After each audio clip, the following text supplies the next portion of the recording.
the big thing that you don't want to do coming into the downswing is allow chest rotation to happen. So I gave a lesson today, and you'll see the example here. Student came in, had been working on rotation in the downswing, both lower body, but also what he didn't realise was upper body as well. And the problem is if you allow your upper body to rotate in the downswing, what it will do is it will throw your hands and arms out in front of you. Now, you could arguably hold on to external rotation to keep the club on plane, but it's a difficult contortion to do, right, for a lot of golfers. So it doesn't generally work. Now, what should happen in the downswing is that your lower body should rotate, okay? So you should do it as a separational movement. But what I really worked on with this golfer was just trying to get the arm to straighten, okay? Drop down towards the side of the body, okay? And just get that feeling of not doing this and doing more this, and getting more of a sense of moving left as you drop the arm down like so. And what this did is this meant that the golfer could then start the downswing, swinging the club much more on plane. What we also spent time doing was talking about a rope swing. A rope swing is genuinely a really good way for you guys to practice. And the swing buddy, as a lot of you will know, I've talked about before, is designed at the 7-iron length. So this basically means that you can practice striking the ground, okay, at the same time as producing a swing. Now the question would be why? Well, the golfer was doing this. You know, that's just not a swing, right? There's no speed in that. The speed is going to come from straightening the arm. Let's do this one last time. Okay, so a big no-no is starting the downswing with upper body rotation. And this was happening to a golfer who recently came for a lesson.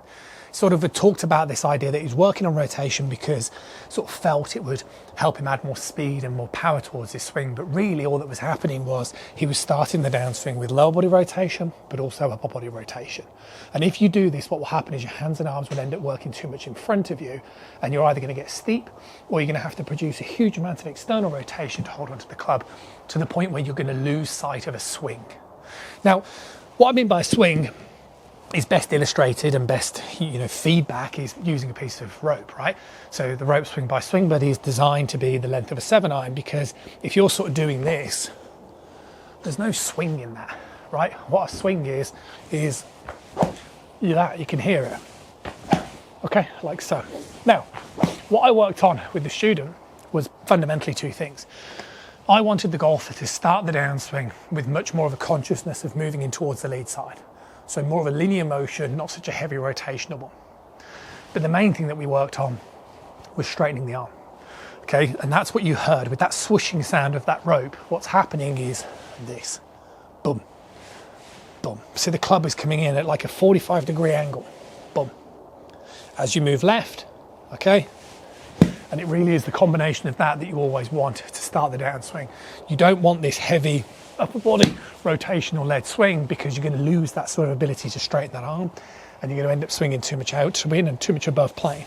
You want to be more this way, then that way you can just rotate nicely through the ball, and then you can just practice moving left as you straighten the arm, and putting those two moves together will transform your swing. I'll see you soon.